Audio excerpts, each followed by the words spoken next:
Bonjour à tous et à toutes, ici Monsieur Marié du coup pour la continuité pédagogique au niveau premier enseignement scientifique. On était arrêté sur le chapitre 1, le son, un phénomène vibratoire. On va terminer du coup la deuxième partie de ce cours afin de pouvoir finir ce chapitre. Et après on passera à la suite. Je vous propose du coup de retourner là où on s'est arrêté. On s'est arrêté sur l'analyse spectrale d'un son.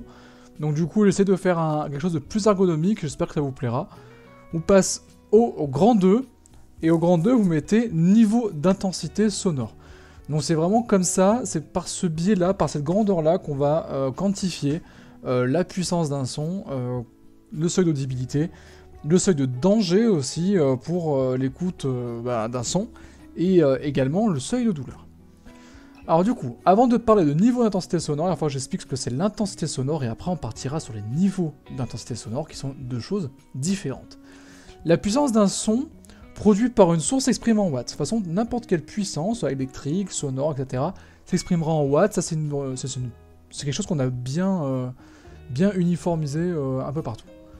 Cela représente l'énergie qui est fournie au phénomène à chaque instant. Ok ? Le son se propage dans toute la direction de l'espace. Ça, vous le savez. Quand quelqu'un crie quelque part, en général, toute la salle est au courant, surtout quand il est au milieu. Ou quand il est sur le côté, toute la salle se retourne, c'est bien que le son se propage dans les trois directions de l'espace, et que donc du coup, si c'était pas le cas, seulement une partie de la classe se retournerait si quelqu'un criait en plein cours. La puissance donnée à l'onde au départ se répartit donc sur une surface de plus en plus grande. C'est-à-dire que si moi je suis en train de parler avec cette certaine puissance, moi je dégage une certaine puissance avec ma voix, comme vous quand vous criez, vous dégagez une certaine puissance avec votre voix. Si vous dégagez du coup dans les trois directions de l'espace, cette puissance qui est finie, qui est quantifiable au moment de l'émission, va se propager dans les trois directions de l'espace, et ça veut dire que vous allez du coup partager cette puissance entre devant, derrière, à gauche et à droite de vous, ainsi qu'en haut et en bas.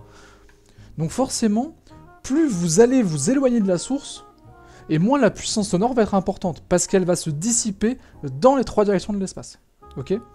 C'est pas parce qu'un son finit par mourir en termes d'intensité, c'est pas ça du tout. Mourir entre guillemets, c'est pas vivant. Mais c'est pas parce qu'un son n'est pas assez puissant qu'il est plus entendu au bout d'un moment. C'est surtout parce que il doit se dissiper dans les trois directions de l'espace, il doit s'étendre un peu partout, et donc du coup, il finit par perdre en puissance.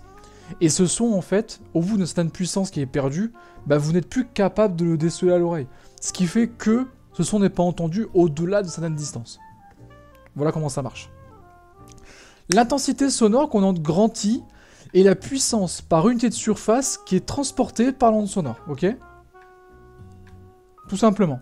Ça veut dire que l'intensité sonore, du coup, va se dissiper, etc.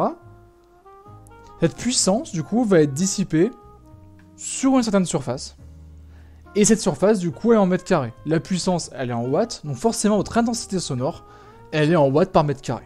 Ça c'est tout simple. Et donc du coup j'ai remis en rouge juste après, plus on s'éloigne de la source, et forcément plus la puissance sonore du même son diminue. En général quand vous mettez à côté d'un camarade qui crie, et quand vous mettez un peu plus loin, la puissance ressentie dans les oreilles elle n'est pas la même. Ça normalement vous devez l'avoir acquis. Maintenant qu'on a parlé d'intensité sonore, je vais vous parler de niveau d'intensité sonore. Donc grand B, niveau d'intensité sonore. Les valeurs en fait des intensités sonores s'étalent sur une très grande échelle de grandeur.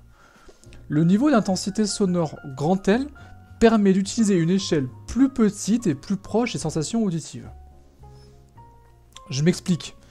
La plupart des personnes que j'ai en enseignement scientifique font aussi la spécialité SVT.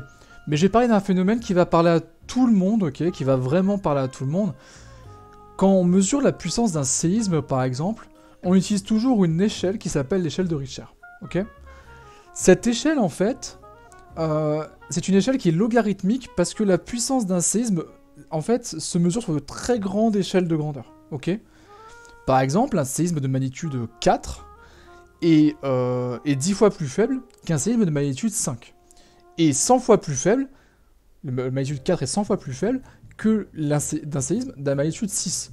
Ça veut dire du coup qu'en fait, à chaque fois que vous augmentez de 1 sur l'échelle de Richter, vous multipliez par 10 la puissance du séisme. Donc du coup, quand vous prenez deux échelons, c'est x 100, 3 échelons fois 1000, etc. etc. C'est ce qu'on appelle une échelle logarithmique. En fait, à chaque fois qu'on évolue de 1 sur l'échelle choisie, on multiplie en fait par 10 en réalité. Ok? Et bien en fait, le son, c'est exactement pareil. Il y a tellement de plages, il y a tellement d'échelles en fait de grandeur qui sont... Enfin, l'échelle de grandeur est tellement vaste qu'en fait, on peut pas se rendre compte de ces grands chiffres.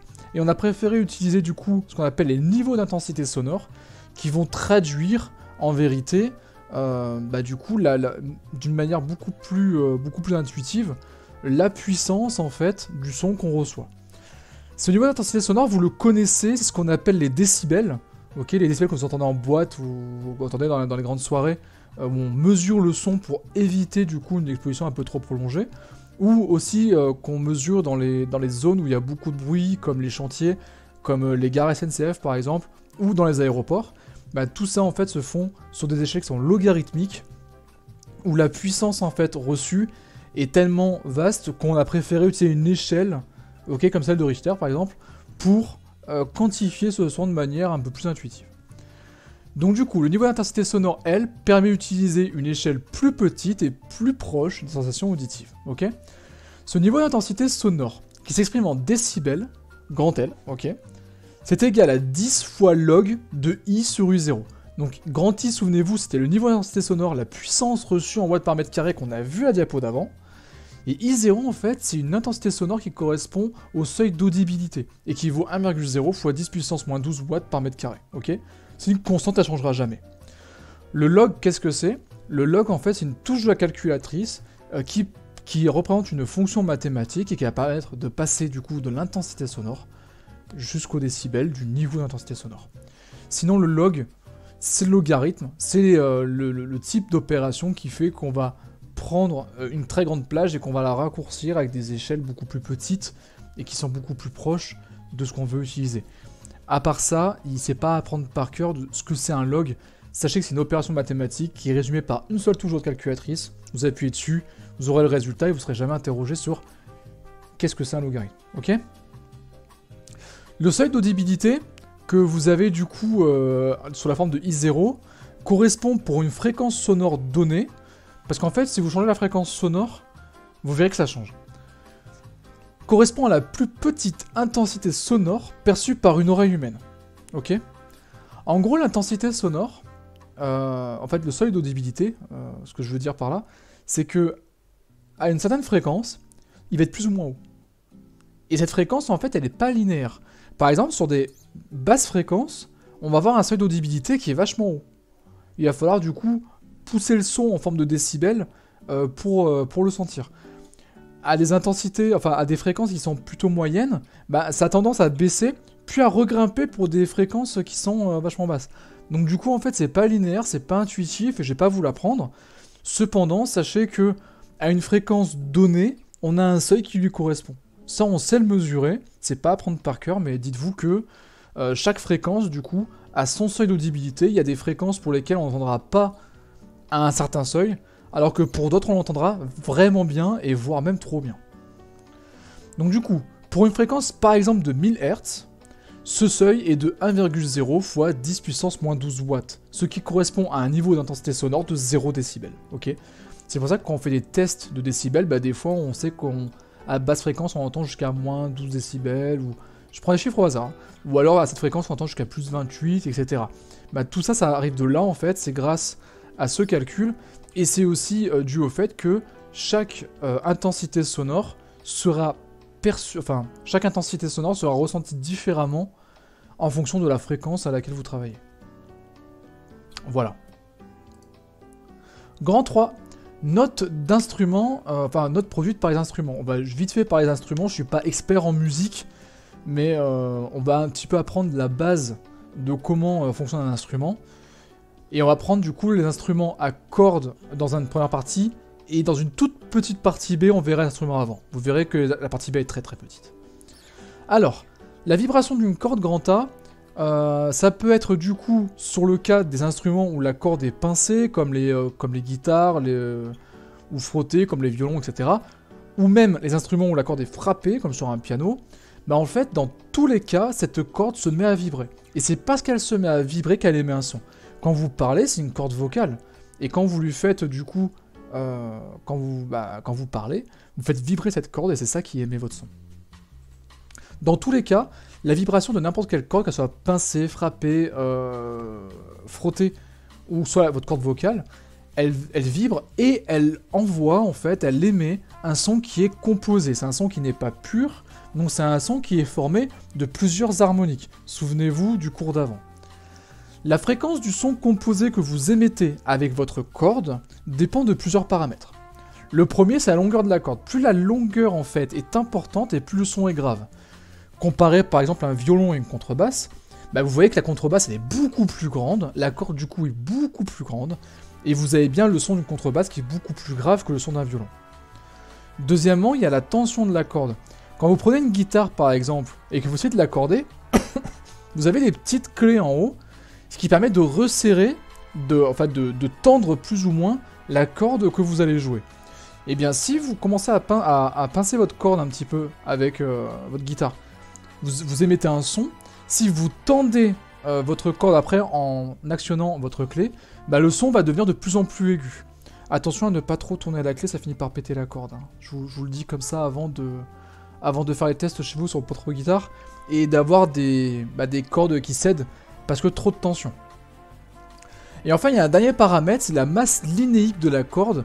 Alors je sais, ça peut paraître compliqué dit comme ça, mais en gros c'est 1 mètre de corde, plus c'est massif, plus le son généré va être différent en fait. Plus la masse en fait d'1 mètre de corde, si votre corde par exemple, elle peut être faite en différents matériaux. Bah, si votre matériau en fait il pèse 1 kg tous les 10 mètres, ou 1 kg tous les 100 mètres, ou 1 kg tous les 1000 mètres, bah, le son que vous allez générer va pas être pareil. Plus la masse en fait par mètre de corde est importante, plus le son va être grave. C'est pour ça que des cordes qui sont faites dans des cordes métalliques ont un son plus important que les cordes en nylon par exemple. C'est plus cher aussi. Mais c'est plus grave. Voilà. Donc du coup, sachez que la masse linéique de la corde, bah, du coup, a un rôle, et que quelqu'un qui accorde du coup un instrument, bah, entre deux instruments, il n'aura peut-être pas la même longueur de corde, ce sont les marques d'instruments, et selon du coup les cordes, la type de corde qu'il va avoir, bah, du coup son boulot va être plus ou moins changé quoi. La vibration de la corde du coup, vu que c'est un son qui est composé, bah, il peut se décomposer sous la forme d'une somme de vibrations qu'on appelle des modes de vibration. Et ces modes de vibration en fait, en termes de fréquence, correspondent aux harmoniques qu'on a vues lors du traitement du signal sonore.